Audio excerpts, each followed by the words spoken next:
hopping a hand for Be careful. and Scott Higgins, both of them coked up out of their minds.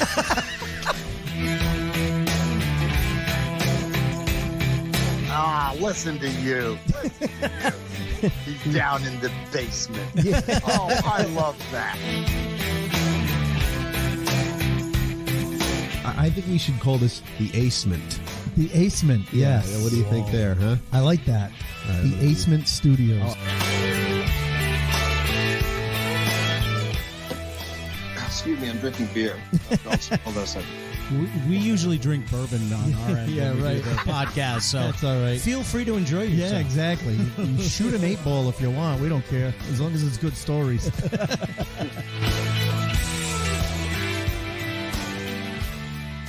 And welcome to the Acement, everybody. This is Scott Higgins. And this is Acecito. It's time to go behind the funny. Thank you for joining us on this lovely Wednesday night. Oh, you're jumping ahead of me. I'm so fucking excited. I know. Yeah. I know. We might as well get right to our bourbon date this week. This week's bourbon date is one we're very, very excited about because she has been a friend for a very long time. Yes, but we haven't had her on the show. We haven't had her on the show. Right? We finally was able to coax her into coming on the show. I came home from golf today, and there was a special surprise. A bottle of Angel's Envy sitting in my refrigerator that Scott was chilling. One of our top favorites, maybe even our top favorite. Absolutely. Yeah. So cheers. Cheers to all of you, buddy. Cookies. There you go. Thank you. But thank you all for joining us. Thank you all, everyone that subscribes. Thank you for the great reviews. 5-star reviews are a great way to help out the podcast. Yes. Obviously, it helps us in the rankings, and many of you have done that. If you haven't done that yet, really, what are you waiting for? I know. Come on. This high-quality entertainment that we provide you guys every week. Listen, we bought a fucking poster. And Come everything. on. What more could you ask for? We're in the Acement. You're with us.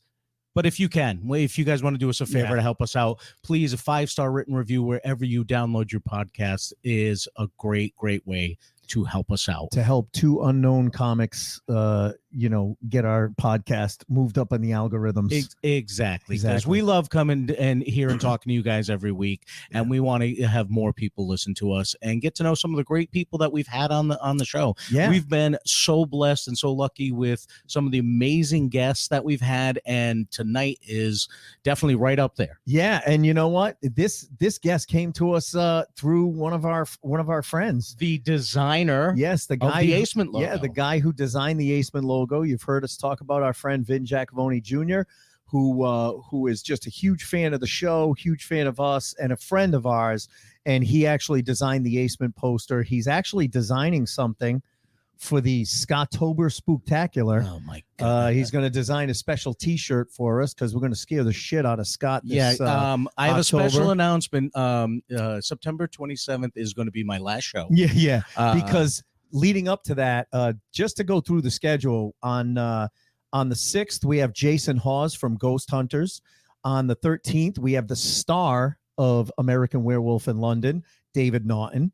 On the 20th, we have our friend Tom Stewart coming in. And hopefully, if all goes well, we're going to be doing a paranormal investigation at the Payne House, which you've heard us talk about, right down the street from here. And on the 27th, we're going to do the reveal of whatever we catch at the Payne House. Which is going to be 45 minutes of Scott screaming as he runs out the door. As a little girl. Yes, that's going to be awesome. So yeah, it's going to be just great. Great spooktacular coming up. But listen, Vin Giacavone Jr. Turned us on to this guy. And it's funny because I didn't recognize the name when he said it. But then I started watching his videos, and I'm like, I know this dude. I remember seeing these videos, and he's hilarious. He's got multiple appearances on Chelsea Handler's show, multiple appearances on Conan O'Brien. On the way here, I actually watched one of his appearances on Conan, and I want to tell him about it when we talk to him. So please welcome to the Behind the Funny podcast, Mr. Mo Mandel, all the way from the West Coast. Mo, thanks so much for being on, man. We really appreciate it. Thanks, guys. Thanks for having me. Hey, I got to tell you, I just watched one of your Conan appearances, and one of the things that struck me about it was, because obviously for guys who never moved out of Rhode Island or Connecticut and went to New York or LA, that was the big dream, was to get on Conan or Letterman or something. What I always found was there were very few people that were high energy. It was almost like I felt like when someone went on one of those shows, they said, hey, make sure you stand on the X and just stand there and hold your hands and deliver your stuff. But you couldn't really be high energy. Yeah. I know you're right. A lot of those sets do feel like the same comic, because I think a lot of people almost like they decide they're going to just be a late night comic when they do that. Yeah, exactly. And that's what impressed me about you was because I'm a high energy comic, as you can tell. I'm Italian, so I throw my hands around. But the fact that you went up and that was your energy level, I was like, oh, this guy didn't tone it down. And the audience, I think, appreciated it more. You had a great set because of that. So did you decide, I'm throwing the playbook out, I'm just gonna be me, this is how I am on stage? Which one did you see? The one with was it the Julio Iglesias story? Yes. Okay, cool. That was awesome. The third time I did Conan, and that was the set that I thought I finally got it right. Yeah. So did you tone it down for the previous sets? No, it's just not really. I think Conan was a tough crowd. If you notice, people would kill on Colbert or kill on the Tonight Show, but Conan, a lot of times comics would not have really strong sets, because I think there's something like Conan's delivery. It's almost like he gets a laugh off the not laugh, and it kind of it's not like a Leno da da da da da. So the audience is kind of less prime for just bam bam bam kind of. I don't know. That was always my theory, because I would see a lot of comics not do well on that show. So I was always my theory that maybe it's his style so different than everybody else's. So I don't know. I was just sort of just doing my thing. And then luckily that one worked out. That makes sense, because, if they're a fan of his style and the way that he self-deprecating and his delivery, if you're not that same style, they might not, while they still appreciate it, they're not going to give you the same reaction, right? Because we've had friends that have been on there, Ray Harrington or Orlando Baxter, who are great comics. We've seen them perform live, and you don't see that same explosive reaction from the crowd that you did, right? Which is weird though, because Conan, out of all of those late night hosts, comes off as the most friendly to comics, and he's super friendly. I mean, he could not be nicer. Like I said, every time, you don't really see it, but after the set, every time he would have me, and I think he did this to everybody, you get to sit down at the desk with him during the commercial, and then he comes back and he says goodbye, or sometimes he comes up to you there, but sometimes he has you at the desk, and he was every time he was so nice, and just so down to earth. And that's the thing, because he was it seems like he was a comics comic or a comics host. He was the most embracing of comics. So here's a funny story about that though. Just doing that show. So I had originally auditioned to do the Tonight Show with Conan O'Brien. Oh. And after 4 auditions, I booked it.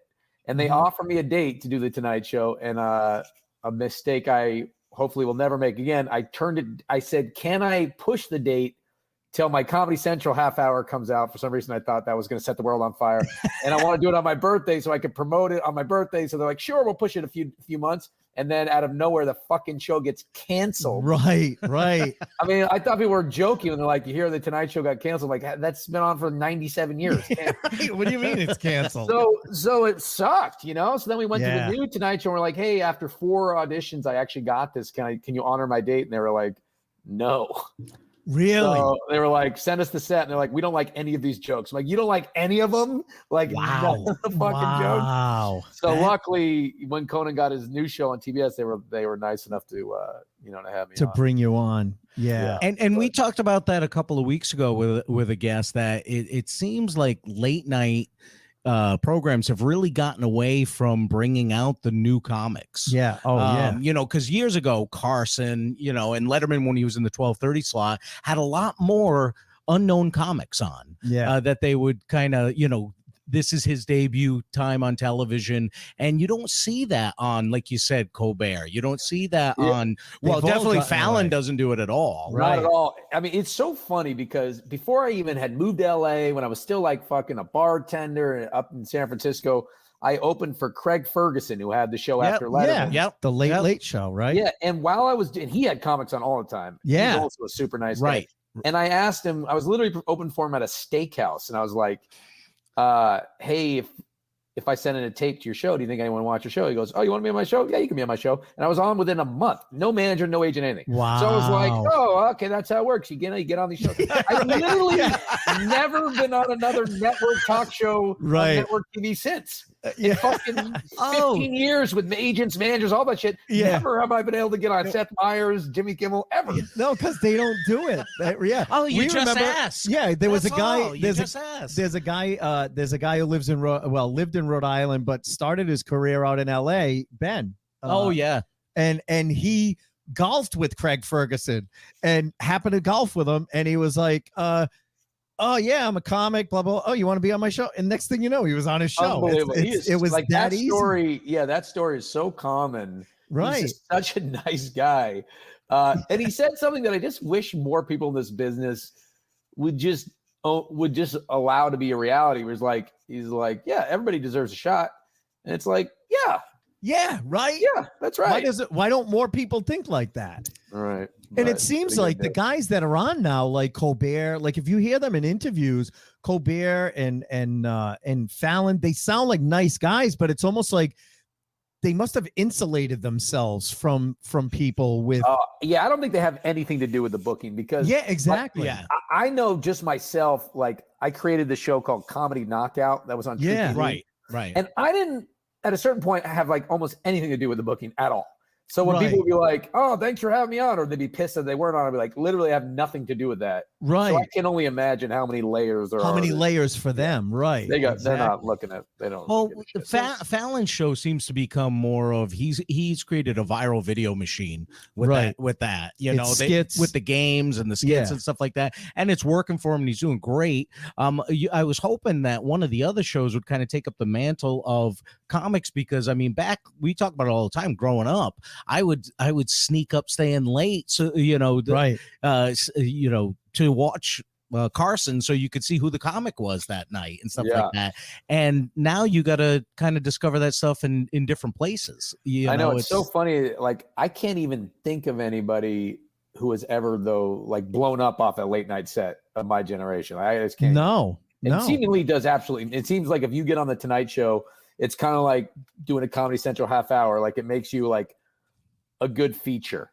You know, like it doesn't really do anything in terms of helping you draw or sell tickets or anything. Right. No, and we had crazy. We had a guy, Sean Maury, on. He's credited with kind of starting the Boston comedy scene before the big Boston comedy boom. And he said he got on Carson like only 2 years into his career, which he says was way too early because the second he got off Carson, he was being booked around the country as a headliner, and he only had 15 minutes. He only had 15 to 20 minutes worth of material, right? And it didn't serve him well at that time. And like you said, you do something now on Comedy Central, whatever, you're getting stronger feature spots, or maybe you'll headline a smaller club here or there, but it doesn't blow you up like it used to. No. Yeah, I mean that story you were just saying, like that's probably the story of somebody who makes like a great fucking TikTok video, and all of a sudden they have. Well, that's the thing, yeah. And we've said it. TikTok videos, or they, they've got 1 million followers on or YouTube. Subscribers on YouTube for doing funny pranks, and then all of a sudden they're getting booked at comedy clubs. And all they have is 10 or 15 minutes, and then you end up having to have the local headliner feature, but carry the show, and that we've seen that happen. So you said are you originally from San Francisco? Yeah, I'm from a couple hours north in the country. Yeah. Okay. Northern California. And so did you grow up? Were you with siblings? Did you have siblings? Or me and my older brother grew up on this little dirt road in a little town called Boonville, California, which is like very, very small town. Well, it has to be if it's called Boonville. Boonville, I know. Boonville. And it literally is like when you go there, you're like, oh, that's the Boonies. perfect name. Yeah, It's the Boonies. Yeah, that sounds like it should be in Alabama or Arkansas or something. I'm sure they have one down there. Yes, It's funny because Scott audibly went, yeah, because in the 5 years we've been doing this podcast, we can count on one hand how many comics are firstborn. None. We're always the middle child or the baby because we were screaming for attention. Now, what does your older sibling do? Yeah, I mean, it's like the classic thing. He's like a partner in a law firm. Yeah, you know, yeah, it's exactly. It follows the mold. and you know every what? time. I see why now, because he's got kids, and his firstborn kid, who was like 2 now, I'm like, his parents just like are like, you know, they just spoil him. They're so obsessed with him. And the second one has just come along. She's 6 months. And like, I can already see the parents are like divided between the 2 kids. They're exhausted. Yep. So like already, I mean, like, that's just exactly what it is. Like you just don't kids have the, I have 3 kids. You don't have the energy. And by my 3rd kid, I didn't have the energy. She gets away with way more stuff. She does whatever she wants because the rules go out the window. And so, yeah, you're right. The oldest kind of gets this path dug for them and they just follow the path. And we've had other comics, like, I don't know if you're familiar, if you know Tom Cotter, but he's a good friend of ours. Tom's the same thing. He's like, oh yeah, my dad is like this world-renowned neurosurgeon. His oldest brother is like an admiral in the Navy. And he's like, and I tell dick jokes on the stage, you know? My wife is a doctor, and she said in medical school, they asked them to raise their hands if they were the firstborn, and 99% of them were the first. I believe it. Totally. Isn't that crazy? Kind of fucked up to think that your fate, in a certain sense, is decided on when you were born in your family. I know. I know. I feel like I'm failing my other 2 kids. On the order, on the order of your birth determines your success. I know. We think there's so much to like free will, but really a lot of we're just fucking robots. Yeah, exactly. Yeah, your fate's all predetermined. Yeah. So how old were you when you knew that, you know, comedy was kind of the thing for you? When, you know, like, you know, I talk about it all the time is, you know, comedy was that thing that all of a sudden I realized one day, holy shit, I can make people laugh when I want to. You know, that's the switch I can flip and just do, you know, at will. Yeah. How old were you when you knew that you had this ability? I don't know. I always knew I was very good at public speaking and stuff. Like just like when, you know, I'm Jewish and you'd get called up in temple to go like read something for the thing. I would always like milk that moment. And I knew I was like really good at that. And I liked acting as a kid in plays. And then I did these public speaking contests in high school, which is crazy. And I like won a bunch of money. Like I was like really, really good at it, but I really wanted to be a writer. So I would always always writing short stories, and I wrote a novel. And I would always write these kind of dark, I look at them now, they are very comedic, but like dark angsty, comedy. Angsty teenage dark comedy kind of shit. But then at a certain point, I mean, I don't know what it is. I hit the end of college and I went to like an open mic, classic story or something. And I would start thinking about it. And then I was just like, once you do it, then you're kind of like hooked, you know. You're hooked. Where was that first time you tried it? It was in a laundromat that I was working at a summer camp after college. And I told the counselors to come to the laundromat at night and I was going to do stand up. Oh my God! It was totally just crazy. And were they running were they running a show, no, or you just were like, "Hey, let's gather at the laundromat. We all have to do laundry." No show. And I had my friend, good for you, introduce me. But I don't want to go up cold. Machine. Yeah. Exactly. I don't want to go up cold. So the people in the laundromat didn't know there was going to be a show. There was nobody there. I mean, it was like literally, it was a college campus, and so it was just like an empty laundromat. You know, and I just told the counselors to gather in there like late, like 1 a.m. or something. And for some reason they did. And somehow it went really well. And then of course, like I'm sure the next few times went way less well. But that time was like, I was like, oh shit, okay. But that's all you need that's all you need. I mean, you guys know how it is. You get that. That's enough of the drug right there. Exactly. Yeah. We've talked about it. We're like, if you do great, you're like, I need to do that again because I got hooked. And if you do shitty, you're like, I need to do that again because I know I could do better. You know, it is truly a drug. Yeah, I remember I think the 3rd or 4th time I did it somewhere, I really bombed. And I was so angry at myself, which is so crazy to think that, like, why would you think you would be good at this already? But I was just like, I felt like I had let myself down. I was like, fuck, I was just so mad. And then I was like, yeah, I mean, you're right. It just gets you. It's like this fucking, it's like you have to do it again. You have to be able to, you can't sleep until you have a good set to remind yourself. You're asking people, you're like, where's the next open mic? Is there another open mic before next week? Like, I need to get on. Now, did you have people telling you, oh man, you're so funny, you should try stand up, or you just did it all on your own? You were like, I'm going to try that. I don't know. I've been asked that before. Like, I don't think anyone really ever because whoever says that, really, I've heard people like tell that story, but like, I just can't imagine, like, who even thinks of stand-up comedy? Like, when you're young, like, it's not, I liked Comedy Central. I would watch Comedy Central, but like, I didn't know anyone really who had gone to a comedy club. I guess my brother went to a comedy club once, and I was like, wow, I didn't even think that was a thing. But I definitely don't think anyone was surprised. Yep. I don't think, although it's funny to say, because in high school, I was not very popular, I didn't think, and I felt very shy, and I was like, and I remember one time I was on Chelsea Lately, and somebody, like, you could see when people are talking about you online or whatever. And somebody was like, didn't this guy go to our high school? Like, who? Like, I didn't even know he was funny. I was like, yeah, because you never fucking talk to me. Like, didn't this guy get picked last for kickball? Yeah, wasn't this guy like a loser? Yeah, right. That's a common story, it's too. Like, yes, that's why I'm funny now. Exactly. Because I kept all that shit inside all that time. Yep. Yeah. Yep. Now, where was the first, like, real comedy club that you tried? So it's kind of a weird story. I had my junior year of college, I had done a study abroad in England, and I had a girlfriend over there that we still kind of kept in touch for my last year of college back in America and stuff. And so then after college, I went out and lived with her in her dorm room illegally for 6 months, and I went up to London to do like a open mic, and then and by the end of that 6 months, I think I'd done like 6 shows, and somehow I had like lied about my accomplishments back in America, where I had never performed comedy up to this point, I don't think, or maybe once or twice. Just at the laundromat, right? Yeah, exactly. And I got on a paid show like the last day I was in England somehow. In Brighton at a club called the Comedia, which is a very good comedy club. And somehow I got on there, and you could smoke cigarettes in the club. So it was like literally like fucking performing like a speakeasy. Yeah. And then after that, I just I knew it's exactly what I wanted to do, and I moved to San Francisco and just like dove in. And that's it. You're focused, and 100%. You're on it. Yeah.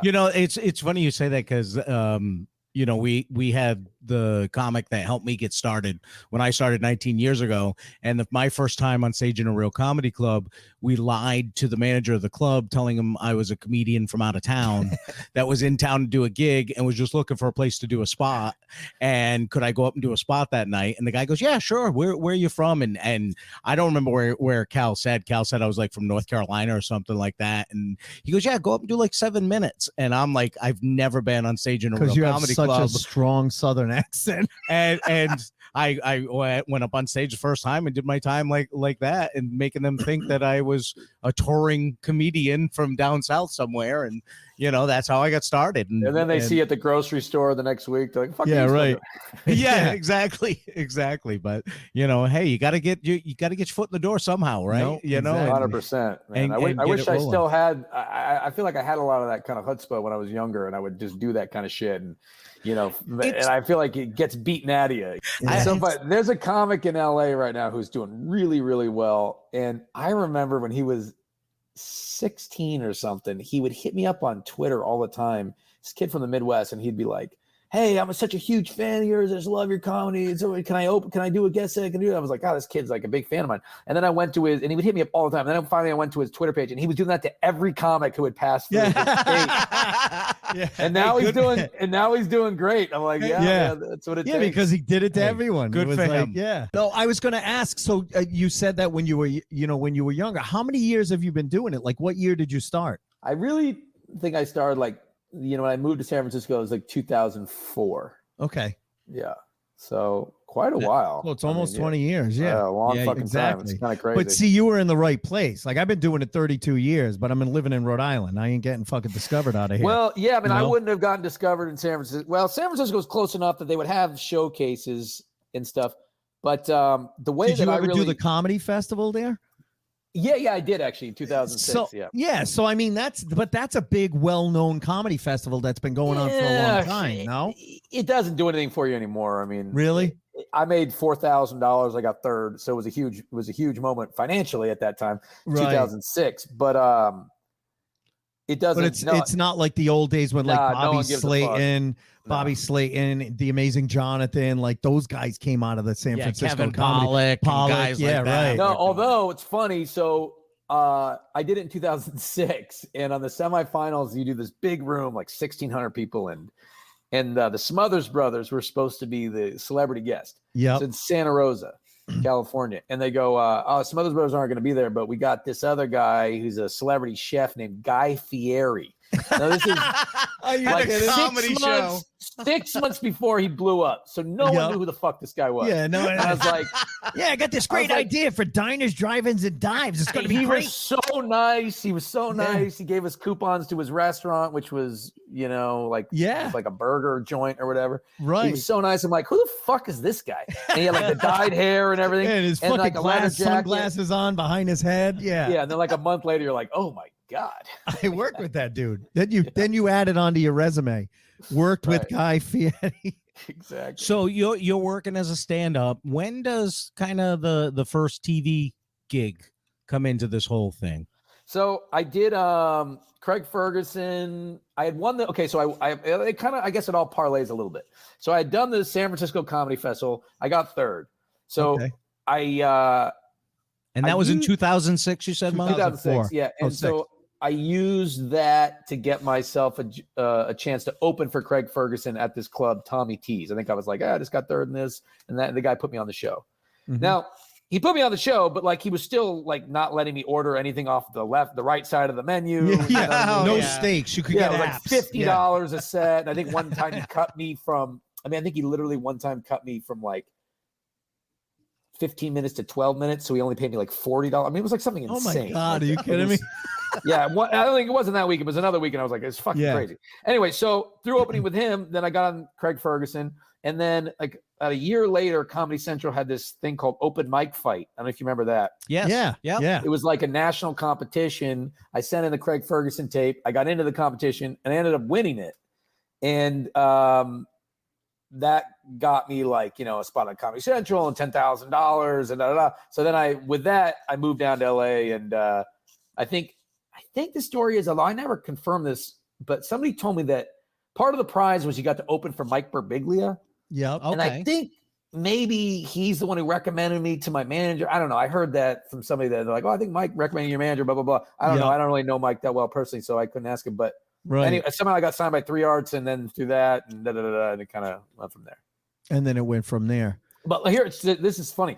When I found out I won that Comedy Central contest, which was truly life-saving. It was life-changing. It definitely was life-changing at the time. I was bartending. I got a call from a number I didn't recognize.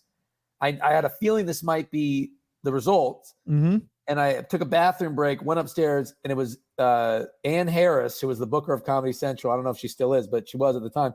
And telling me that I won the contest. And so then I had to go down and finish my bar shift knowing that I was like, wow. It was pretty cool.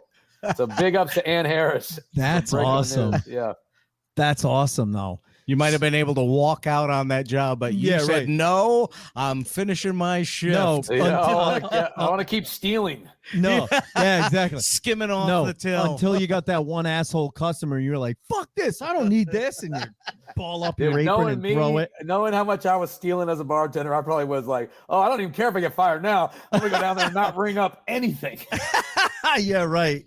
Now, what was your first acting gig, though? Because, I mean, obviously, being on TV for stand-up, you had been doing stand-up, so that's kind of a natural transition. But then you've done a couple of actual acting gigs, and I'm assuming you didn't go to school for acting, so that had to be kind of a weird transition for you. Yeah, it was super hard. I mean, when I first got down there, when you get with a good agent and a good manager, suddenly you're getting, like, all these auditions, and, like, like that's what's so fucked up about this business. Like I was getting auditions then that I can't even get now.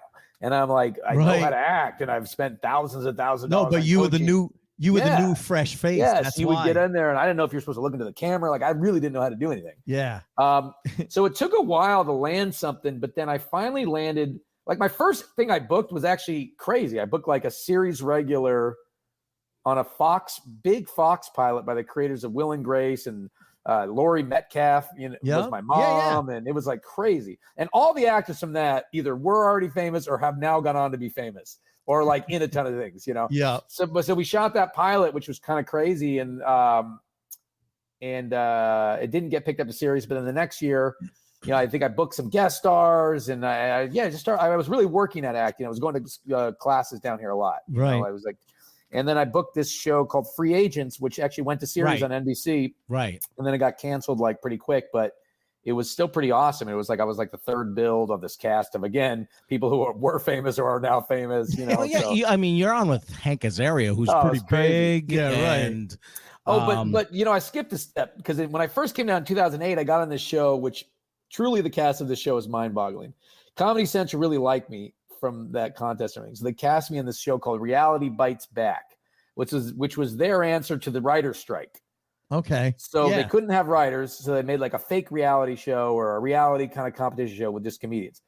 And I ended up lasting through all 8 episodes of that show, which allowed me to kind of financially stay afloat. But the cast of that was Tiffany Haddish, Amy Schumer, Theo Vaughn, Bert Kreischer, Donnell Rollins. Jeez. I mean, it's my God, unbelievable! Holy shit! Again, everyone famous, so I guess I'm just like that guy. You got to get in there. And you're 4 years in at this point, right? Like you said, you started around 2004. You just said that's 2008. You're 4 years in. Yeah, I know. And then that's what I'm saying. This business is fucking.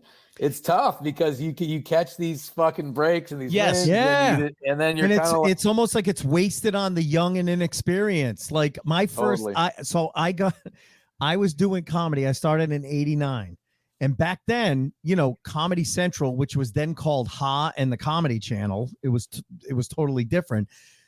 They were so starved for content, they were just going around the country doing like shows at every comedy club in every state or city.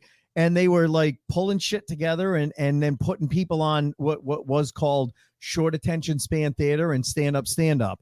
Wally Collins and Tommy Koenig were the hosts. And they would basically be like, hey, we've got a bunch of comics talking about cars. And then they'd put like these 3 to 5 minute clips of people talking about cars. I got that in 91. I didn't know what the fuck I was doing in 1991. I was 2 years in. I'd kill to get those opportunities now that I've been doing it so long. Now that you know what you're doing. But those opportunities don't come anymore because you're like, they're old. They don't know what they're, there's no interest. It's wasted on people who don't know what they're doing. Yeah. Well, they want someone they want a fresh face. Right. They want the new, hot thing. And I get it.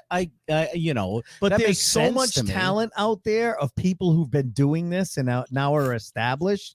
That's who you should be tapping into. Well, just think about it like this. Like every year, these fucking like every year networks will buy, I don't know, like 70 to 100 pilots, right? And then they'll probably make like 4 of them. And then maybe 2 or 1 will go to series. But then the next year, they'll just turn around and buy another 70 to 100 pilots. Right. Instead of relooking at those good shit. Right. That you threw away last year. You may have overlooked something really good. I think it's just the nature of the beast. Maybe it's the nature of life. Like you go on a date with somebody you like, and then your Tinder pops up with someone new, and you're like, oh, that person must be better. You just sort of assume whatever's new is better. Yeah, no, that makes sense. But then when you look at but you would think that newer executives would look at, all right, what happened, and it's the same way in the music business. Look at bands that didn't break until their 4th album. That would never happen nowadays. If you don't make a hit on your first album, you're done. And so you would think that they would go, hey, maybe we should revisit some of these people who we've passed on. Not anymore. But I don't get it. Well, no, but see, now they will. If you can then drum up your own audience. Like that's right. I feel like with comedy, you basically have like, if you're lucky, like I was and other people where you can, and I wasn't that young because I think I probably won that contest when I was like 27 or something. Yeah. But if you can break or get enough heat, you can get a lot of opportunities before you have a fan base, before you really know how to do anything. You can ride that, you know? Yeah. But then at a certain point, it really just becomes like, especially with the internet now, like you're only kind of worth what your draw is. Right, like, and really nothing else matters. Well, and we've seen 100%. that. We've seen that too with people who will get booked at a comedy club. And, you know, back in the day, and we've talked about this before, back in the day, we used to have like soap opera stars that would go into a comedy club. Someone would write them a half hour of material and they would draw the shit out of people. They weren't funny. They were soap opera people, but someone wrote them an act and they would pull people in. Well, now the equivalent of that is, oh, you have 1 million YouTube followers or TikTok followers and you're funny. You have a comedy channel, but you don't know the art of stand-up. So it's totally different. Well, you know, look at Stormy Daniels when she did her tour, and right. some of the wrestlers that started going on tour and telling they wrestling put asses stories, in the stuff seats. like that. They filled the, you know, all these comedy clubs, and, you know, comedy club owners, you know, they make money when there's asses in the seats and they're selling drinks. I can't blame them. I get it. And listen, You know? I love the guys in Impractical Jokers, but they're not stand-ups. But they fucking pack every room that they go into. But Sal is. Is he really? Yeah. No, Sal. I didn't know Sal does it. Yeah. No, Sal. I mean, I've never seen the other guys. I don't really know the other guys. I know Sal, and he is a very funny stand-up, and he actually works it. Like he's, and I've seen his just progression. I saw him recently in LA a couple months ago, and he fucking killed. And don't really get me wrong. I love those guys. No, I know what you mean. respect those guys. Yeah, but I think Sal like respects the art of stand-up enough that I know he didn't want to be one of those guys who does that. So he really, I would see him like working it. And the other day I saw him, I was like, whoa, he's really a killer now. Well, and it's because funny. recently I saw over the summer, there was a billboard for those guys being at Mohegan Sun. Yeah, Casino, they go there once a year. You know, and they were being billed as practical jokers. Impractical jokers. But they would and get it's up. like, what are they going to do live? No, but you know what they do? Yeah. They get up, they talk about some of the pranks that they've done, and then they'll show clips, which again, it's putting asses in the seats, and at least it's funny. But I mean, there have been people, and to your point, what you were saying about Sal, and I don't know him. I never got a chance to work with him, but I've heard Dustin Diamond, Screech from Saved by the Bell, did the same thing.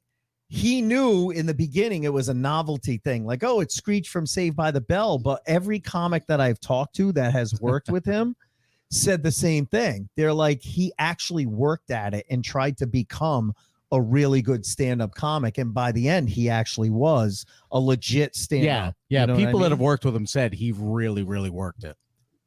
But it's not like that all the time. You don't no, see it that, certainly isn't. you know? And that's what's kind of like, I don't know, it's just such a different idea of what this career is. You know, when I started, it was like MySpace, it just came out like right around the time right after I started.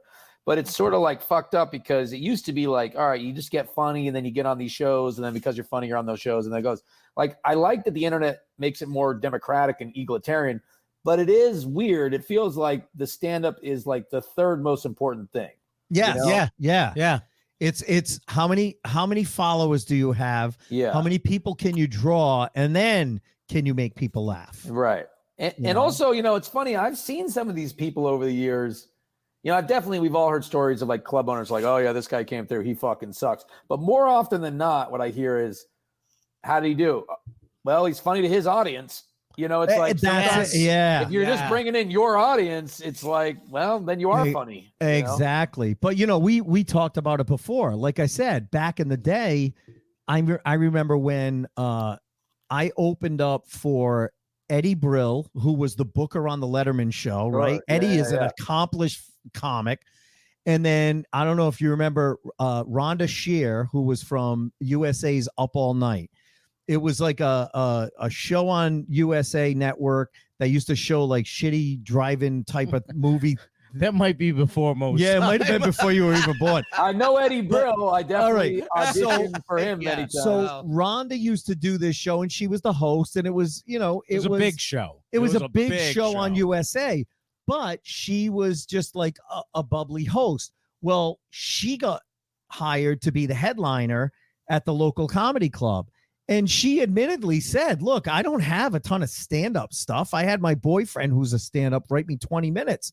Well, by the second night, she was the draw, but Eddie was the actual comic. So by the second night, they were flip-flop. Actually, by the second show on Friday night, they flip-flopped where Rhonda was the feature and Eddie was the headliner, even though everyone was there to see Rhonda. We've heard that story a few times. Yeah. You know, and that's happened more than a few times. And it's still, like you said earlier, you get these people, and now like the new thing is like America's Got Talent. Someone goes on America's Got Talent, has a strong 15 minutes. They blow up. Or Last Comic Standing, they blow up. But they only have that 15 minutes. So they get booked to be the headliner, but by the second night or the second show on the first night, they're down the middle. The local comic who's the headliner is actually the only thing I'll say about that is notice on America's Got Talent, when it comes to the comedians, a lot of them lately are people that you had Michael Winslow, who was in the Police Academy movies. Josh Blue is is in the finals right now. Josh Blue was on Last Comic Standing. He's been around for a long time. He won Last Comic Standing. Yeah, exactly. You're right. Exactly. He won Last Comic Standing. So funny that that Wendy Liebman was on a couple of years ago, was on. You know? They've had people that are named comedians that, yes, we know because we were in the business and we know comedians, but it's like you're watching these people going, why are they on this show? Are they? Yeah, right. You know, because nothing matters anymore. Right. There's like, it really doesn't, like when I started, was like Tough Crowd was like, that was like the highest echelon of comedy. And, those like Patrice O'Neill, Jim Norton, like those guys were like this, the tell, like that was like this. And I think comedians still, like, who are comedians really still do value that. Like, 100%. Like, those type of comedians, that kind of comedy, like, and that's everything that I've always liked. And I've always been inspired to do that kind of comedy. But that isn't really what matters, when it comes to like getting booked. The general public. Right. And I think people like comics are just like, I mean, fuck it. I just need to get people in. Right. Right. Because I'm not going to keep working if I don't. Right. No, and we've had a couple comedians on here who said when they've reached out to clubs to get booked for shows, the clubs have actually asked them, well, how many Twitter followers do you have? Oh yeah. How many friends do you have on Facebook? How many, followers do you have on TikTok? Because that's more important than anything else. Than nowadays. How funny you are. Because they want to fill seats, which again, I get it. If I was a club owner, I'd want to do the same. Because it's a business, you want asses in seats, but we're kind of losing the art of comedy. Well, how about giving a comic that you haven't heard of a chance to come into your club? Maybe doesn't do great on the first weekend as far as numbers, but they do such a good job because they're actual comics and they're funny that word spreads. So the next time they come around in 6-8 months, right? I'll tell you what really changed. What really changed it in my show, the time that I've been doing this is they stopped doing radio. There was no radio show. They used to get me into these clubs and I would just murder on the radio. Like someone gave me some really good advice about radio and I would just do my whole act on the radio. Yeah. And then people would come to the clubs. But now they don't do radio really, and it has no impact. So it really is impossible. You can't build that local audience, right? And you know what? You're right. Really good point. And that's good advice that they gave you, because I know a lot of comics that were like, "Oh, I don't want to give away my stuff on the radio." No, give away some of your stuff so it draws people in to want to come to the club to see more. Some guys were so protective of their material that they didn't want to do anything on the radio. I remember when I finally got bumped up to close at City Steam in Hartford. The first weekend I was closing there, they said, all right, on Thursday morning, you got to go do radio at this rock radio station. I love radio. And I love doing radio. I had never done radio promotion for a weekend that I was the guy for the weekend. And I get there and they're talking to me, and basically they were asking me the questions they needed to ask me to lead into some of my jokes. Right. And I'm like, these are kind of weird questions that they're asking me because I wasn't used to this type of thing. And then we got on and I kind of got into a rhythm with it and I realized what they were doing and I had a blast. Yeah. I loved doing it. And then it was like 2 years later, I go back to the same club and they don't do radio anymore. Yeah. There's no more radio promotion for it. You're 100% right with that. That whole thing to promote was just gone. Yeah. So like if you're going up to a new city, like what are you supposed to do? You know, you can make a Facebook ad and you just better hope they know you off the internet, but it's pretty fucking hard. It's pretty hard, you know, to be able to let people in that community know that you're there. I think part of that is because radio struggles now because people listen to, thank God, listen to podcasts.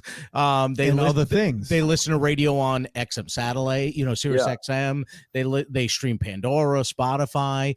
Regular radio doesn't have the same draw that it used to have. But you would think that they want to do stuff that's more locally oriented instead of worrying about, oh, well, I got to get 18 songs on this hour and I got to get these commercials on this hour. Like, bring a little bit of humanity into it, a little bit of local flavor to it. I think what happened is a lot of these stations, I don't know. I heard that like they were just getting too many fines.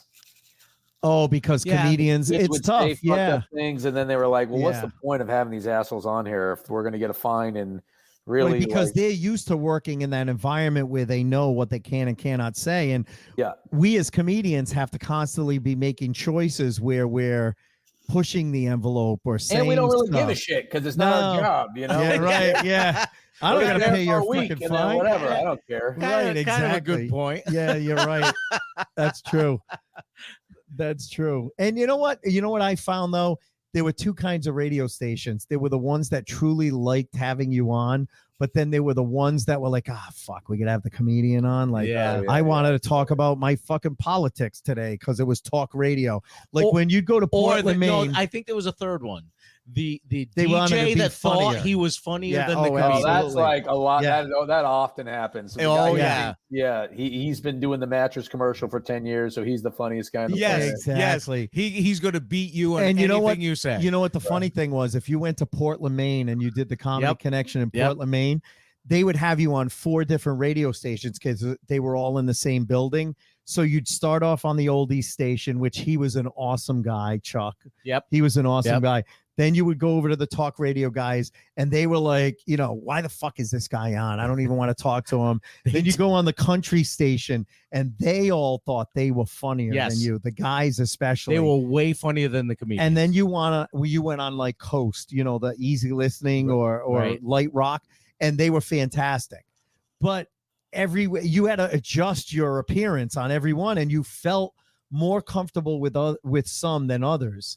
But you know what? That's what got people in the seats. They heard you do a couple of bits, and then, you'd fill the room. Strange times. Now, Mo, let me ask you, when was that first big, show that you did where you're like, holy shit? Like a wow moment for you that you're like, wow, this is why I started this. This was a big moment for me, either opening up for somebody or at a big venue or something that was like that wow moment. It was when I opened for Rich Voss. No, it's not this. I said nobody said ever. Nobody. we were on a podcast with him a couple of months ago, and he goes, "Where are you two guys from? Did you come in from obscurity?" He goes, "Are you recording in obscurity?" Which honestly was an honor for us to get shit on by Rich roasted Voss. by Rich Voss was actually kind of cool. I love him actually. I one of my first, I think that was my first like real opening weekend was for him and Bonnie McFarlane. Yep. And at the end of the weekend he said, if you ever come to New York, you have my number, right? I was like, no. He's like, good. I love Rich. I love Rich. Such a fucking ball buster. But, okay, so I had one show in San Francisco. Dave Chappelle started coming by the club, the Punchline, all the time. That was like his favorite club in the world. And so he would just be there all the time. It was when he was coming back after that whole thing. And so one night I got to open for him. And during the show, this is only like 180 people room. During the show, he brought up Robin Williams, who did a set. And then at one point, Most Def showed up. And at one point, Chappelle and Most Def were battle rapping while Robin Williams beatboxed. Holy shit. It's unbelievable. Maybe you misunderstood the question. I asked for a wow moment. Oh, I'm sorry. Yeah, right. right. Yeah, you Yeah. totally And then misunderstood. Sean I mean, Penn yeah. showed up and did a monologue. There we go. Yeah. That's what we were looking for. He did every line from Fast okay. Times at Ridgemont High. Most Def, Dave Chappelle with Doing a rap Robin battle. Williams beatboxing. That's It was fucking crazy. amazing. It was That's crazy. insane. Matter of fact, after Robin said, he was just hanging around the bar and Dave was still on, and then Mos Def showed up, and I mean he was like wearing glasses and like a backpack, and he was all like hip hopped out, and he was on stage, and I said to Robin at the bar, I go, why is he wearing a backpack? What is he going? Was he going to school? And before I know it, Robin Williams was on stage saying to Mos Def, "Welcome to school, son. May I take your backpack, please?" That's awesome. That is so crazy. Yeah, so that was pretty cool. That's a pinch me moment right there. That's, no shit. That's like, am I really here right now? Type of thing. And so, how many times once all that happened? How many times were you on Chelsea, and how many times were you on Conan? And I was stuff on like Chelsea 40 times, I think. Wow, 40? Yeah, that was pretty awesome. That was when I definitely I had a pretty good draw at that time because like Chelsea was just like that show was so popular. Yes. Clubs would only book Chelsea comics, so you could plug it on the show. right. So that was like the only time in my career so far. Maybe another time is coming sometime, but that I would consistently like hit a bonus, and I would like, and I was drawing a little bit. Matter of fact, one time I was I was taking a train, I think to go to Foxwoods or somewhere out there in Connecticut, and this conductor on the train recognized me from Chelsea, and he ended up not the conductor, the guy who does the tickets, whatever. He ended up giving me a secret number to call if I ever needed to take a train around there again. And he said it would be free. And sure enough, at Penn Station, about 3 months later, I called and somebody came out and walked me onto the train for free because of this guy recognized me from Chelsea lately. So Oh my God. That's how awesome. famous I was. I was Amtrak famous. Holy shit. Hey, that's not bad. Hey, that's not a bad That's perk. not I was bad. pretty happy about it, Absolutely. man. I was pretty happy about it. That's pretty cool. But yeah, I got to go back a second because I wish that we could isolate the one section that he said I was on Chelsea 40 times because that'd be a cool clip.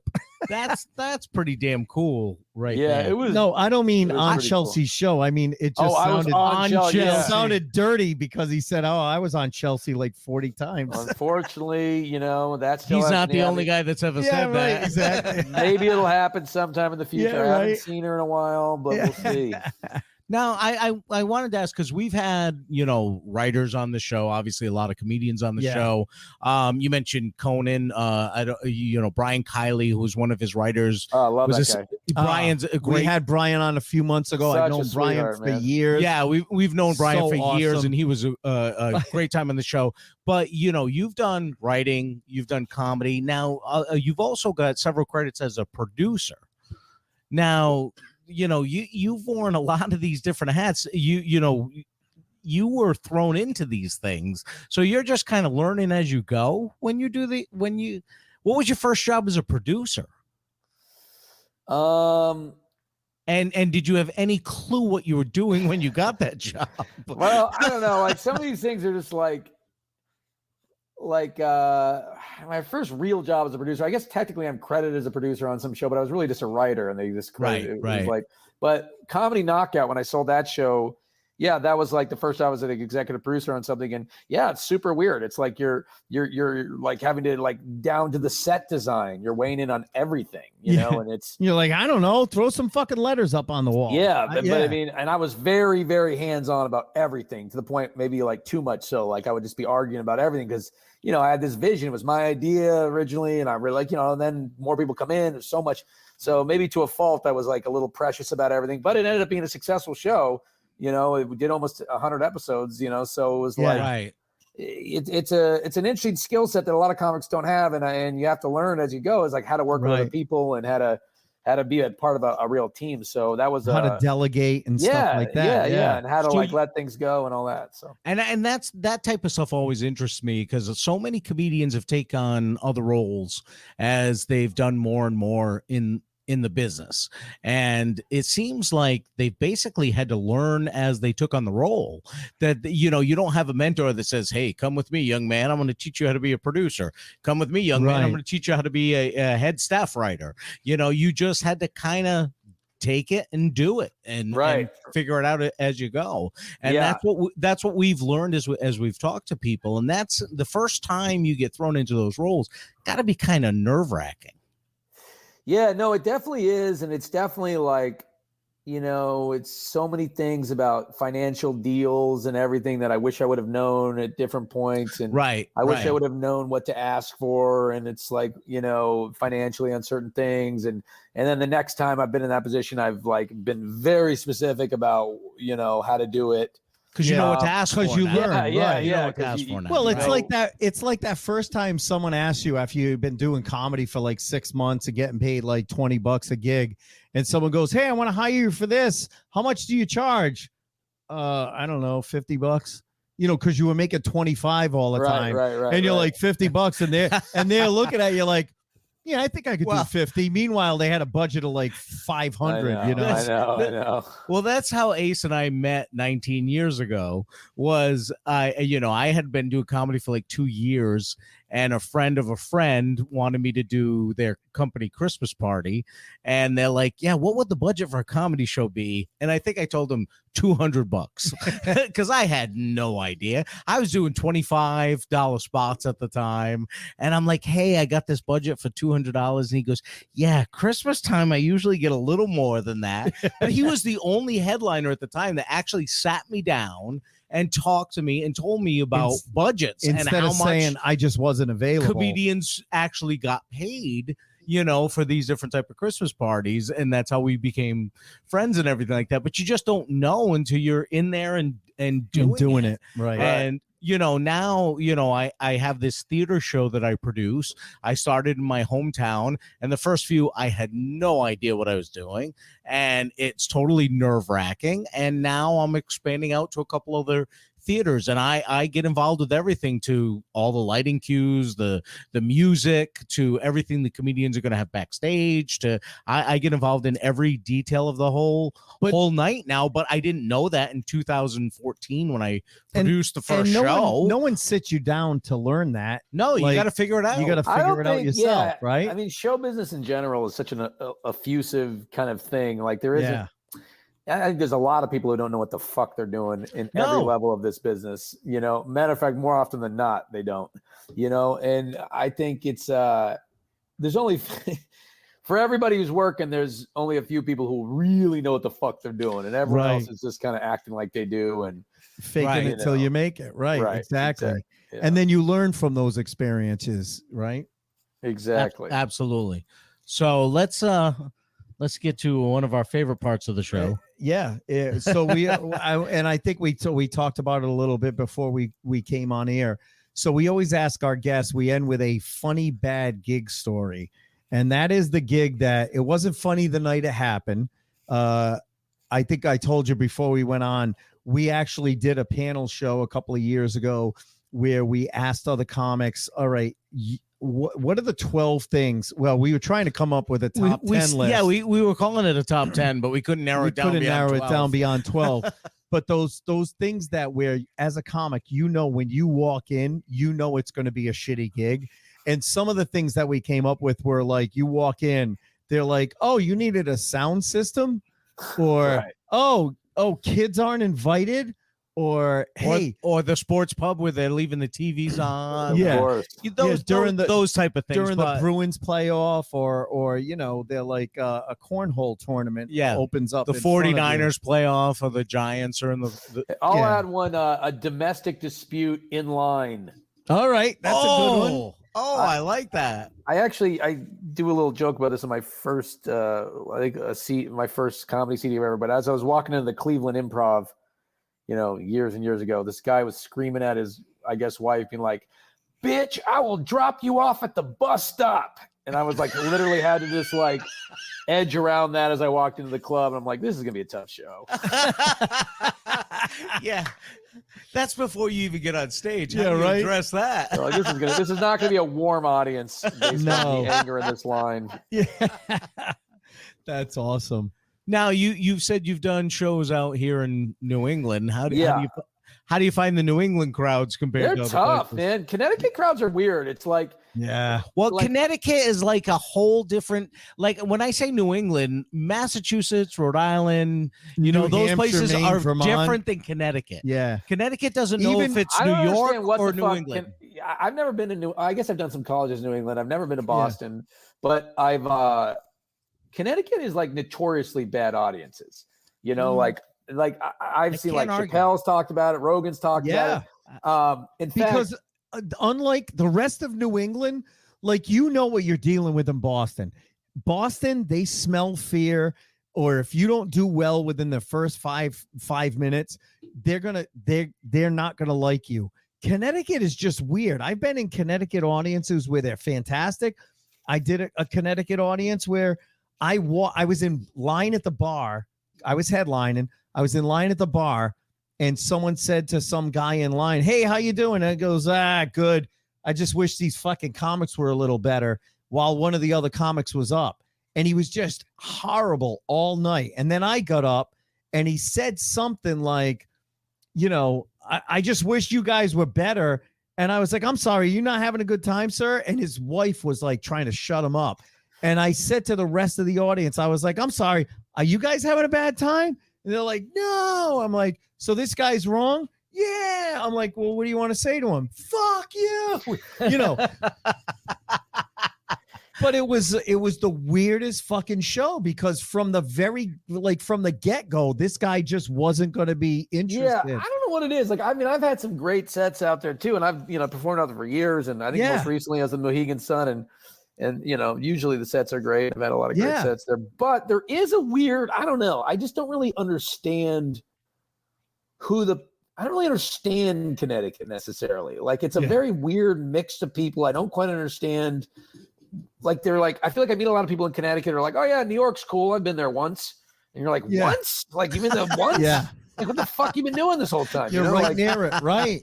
And it's so funny, like, because I went to a Bellator fight last time I was doing my show, and the crowd was so horrible at the mixed martial art. They were just yelling shit at the fighters the whole time, that after the fight, the guy literally yelled at the audience. He was like, "Jesus, Connecticut, this is a lot harder to do than you think." And I was like, Jesus fucking Christ. You didn't even hurt the feelings of the mixed martial arts guy. Yeah, right. Yeah. When you hurt his feelings, you really And know there's you great know you're an documentary- asshole. Yeah, there's a documentary series right now on Netflix called Untold. And Yes, I love it. it's great. Do you see the one about the Connecticut hockey team? Yes. Yes. Yes. It's like Oh incredible. my God. The Danbury Trashers. Yeah. I just watched the the 2 Danbury nights Trashers. ago. It's great. And it was the whole crazy. crowd they just wanted to see fights. They didn't want to see any hockey. And I was like, this is so fucking Connecticut. I told my wife, I'm like, this is exactly like what you get when you get out there. Yes. And what's funny is not only was it the whole crowd, but then they had Section 221, which was even worse. Yes. Right. And everybody's just kind of like angry and sort of like bored and angry at the same time. And you're just like, "Oh, I know this audience. I've done this audience." Yes. Yes. Wow, I've performed there before. Section 221 was at my show the last time I was in Connecticut. Yeah, unfortunately, crazy. I live That's right less up. the casinos. The casinos are less like that. I think I had a couple of shows when I used to perform around Hartford where I was just like, what the fuck is this? Mm-hmm. And I always felt like I would bomb at this club around Hartford, and they would book me back every 6-7 months. Yeah. And the bouncers was like, "No, you actually do really well here." Compared to other people. I was like, right, really? Exactly. 'Cause I hate these audiences. Those are the nights that it really truly feels like work. Yeah. Oh, It really. Yep. And you're right about the casinos, because the casinos are such a mixed crowd that it's not Yeah. native people from that area, so it's not the same thing. Yeah, the casinos are better, especially Mohegan Suns. That one draws a pretty good mix. But yeah, still have never performed in Boston or anything like that. I'd love to get out there. Oh, you should, because Massachusetts crowds are really good crowds. They're tough, but if they like you, man, they love you. Yeah. They're diehard comedy fans, and if you're funny, they are gonna love you. So you definitely should get out. And if you do get out here again, you got to let us know, because we would love to to take you out and buy you a drink sometime. So that would be wonderful. We appreciate you coming on tonight. And what can we promote for you, Mo? Yeah. Just follow me on YouTube, Mo Mandel, and Instagram, The Real Mo Mandel. I don't know if people are where people are at, but momandel.com. I got a lot of tour dates coming up all over the country, so check them out. And check out his videos on YouTube, because I did. I've been checking out his, and honestly, over the past 2 days, I've been doing nothing but checking out Mo Mandel and thank you and Norm Macdonald, because unfortunately we lost Norm yesterday, and we have a lot of viewers, a lot of listeners, a lot of downloaders that are huge supporters of live comedy. And those of you that are, go to Mo's website, check out where he's going to be. Ace and I have been checking out his clips. He's a very, very funny comedian. You got to get out and see him live. So if you're a supportive live comedian, definitely someone you got to put on your list of people to see as soon as you get a chance. It's going to be well worth your time. So absolutely. We appreciate you taking the time tonight, man. This was fantastic. Absolutely. Thanks a lot for having me on, guys. We appreciate it. It was so much fun. And seriously, if you're out this way, let us know. We'd love to hook up. 100%. Will do. All right. Thanks a lot, Mo. We appreciate it. Thanks, guys. Have a good night.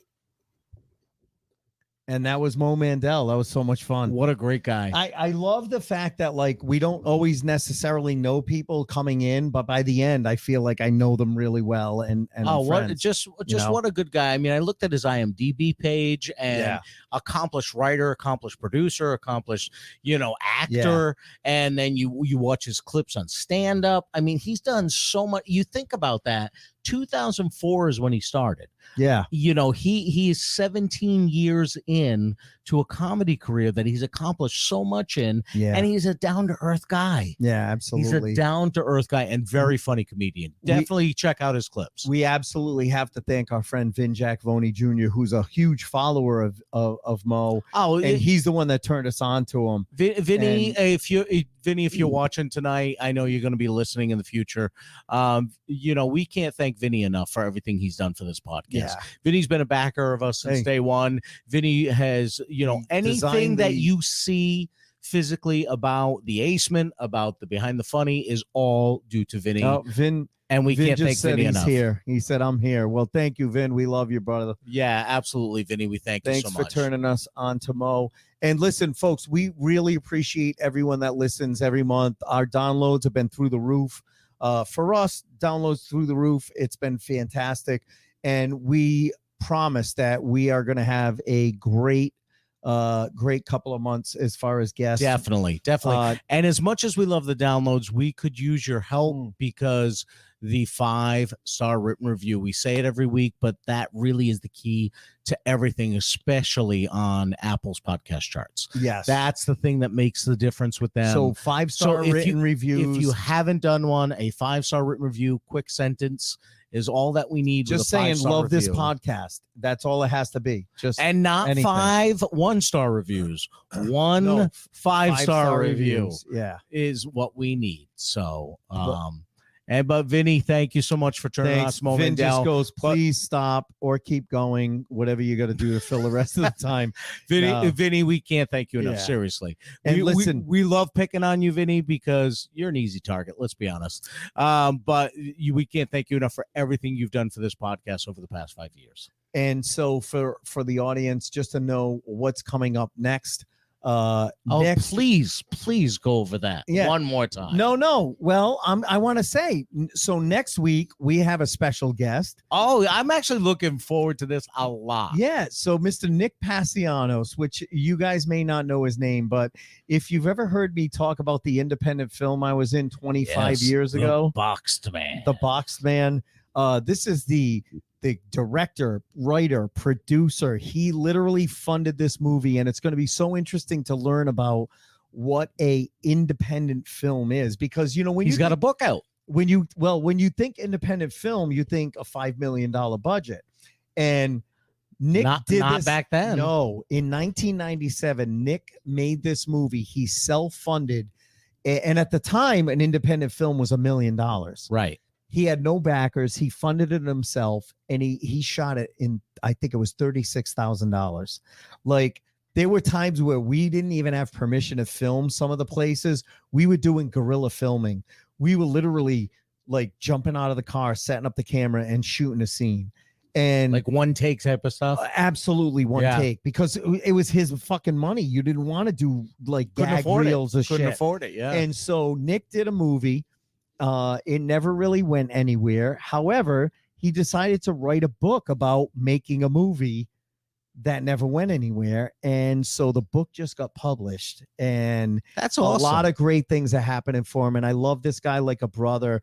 He gave me such an opportunity. And so next week on the 22nd, we have Nick Passianos. On the 29th, the week after, you want to talk about behind the funny. We have a guy named Dave Kane, who is a local Rhode Island legend. He is a great comic, but if you have ever heard of the Station nightclub fire, which is by the unfortunately one of the top 10 most deadliest fires ever. Yes, it was. I don't remember the actual date, but recently there was a book written called Trial by Fire, and it's all about the Station nightclub fire. 100 people died in that fire. 200 people were injured. It was the infamous fire where Great White was playing, shot off some pyrotechnics, and unfortunately the place caught fire. Scott and I actually used to do open mic nights there, and actually that's the place where Scott and I met.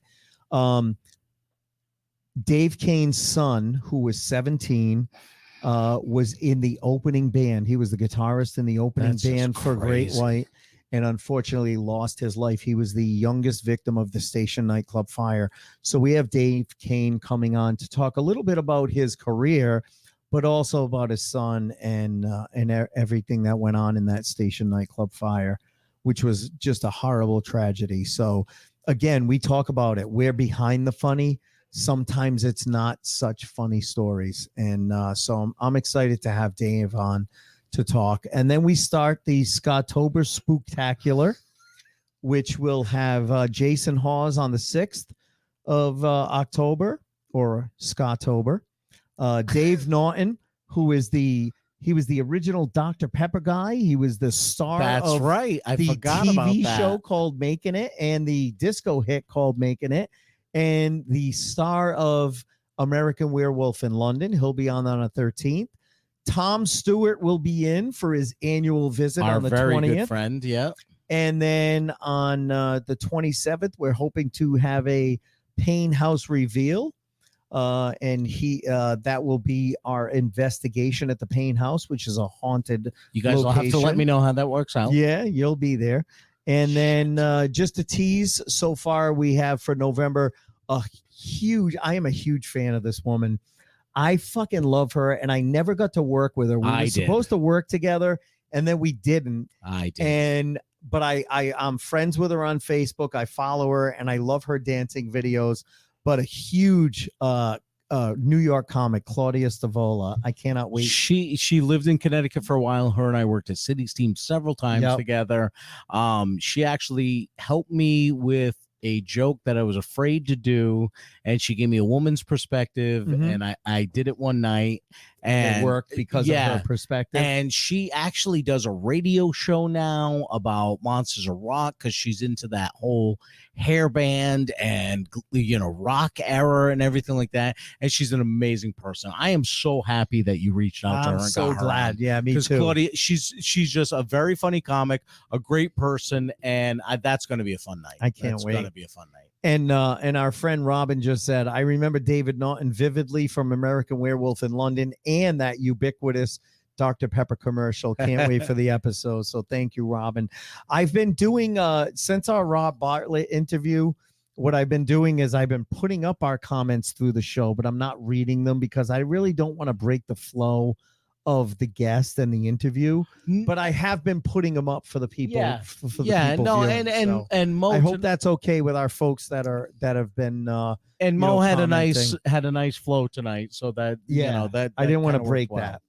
You know, he was nice enough. We wanted to respect his time tonight because, you know, he even said he had some spots he had to go do shows tonight. So we wanted to keep to the time, right. to the time tonight. So so hopefully our folks who loyal listeners who we absolutely love, Jen, Robin, Vin, a bunch of other people who have commented, and you've seen the comments, but we really want to thank you guys it's for not that we listening. didn't notice tonight, guys. It's just that, you know, Mo is a very busy guy, and he gave us time, and we wanted to respect his time. Absolutely. Tonight, so and he was a great interview, man.